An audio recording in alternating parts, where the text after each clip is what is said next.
जुन्नरमध्ये भात अवनीला वेग, रिमझिम पावसात शेतकरी राजा आनंदात. जुन्नर तालुक्याच्या पश्चिम भागात समाधानकारक पाऊस झाल्याने भात अवनीच्या कामांना चांगलाच वेग आला आहे. रिमझिम पावसाच्या सरी, हिरवेगार निसर्ग आणि शेतात भाताची अवनी करताना महिलांच्या ओठावर उमटणारी पारंपरिक भरली गीते यामुळे संपूर्ण परिसरात उत्साहाचे वातावरण निर्माण झाले आहे. खिरेश्वर, पिंपळगाव, जोगा, कोळवाडी, मड, पारगाव तसेच पश्चिम भागातील अनेक गावांमध्ये शेतकरी मोठ्या उत्साहात भात लागवडीचे काम करत आहे.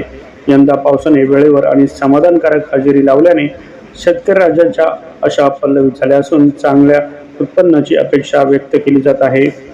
शेतात महिला पुरुषांच्या सामूहिक श्रमातून सुरू असलेली भात अवनी आणि त्याचबरोबर गायली जाणारी पारंपरिक गीते ग्रामीण संस्कृतीचे दर्शन घडवत आहे. पावसाच्या सरींमध्ये सुरू असलेल्या या कामामुळे पश्चिम जुन्नरचा ग्रामीण भाग सध्या आनंद, उत्साह आणि नव्या आशांनी बहरून गेला आहे.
दूर करने पड़ती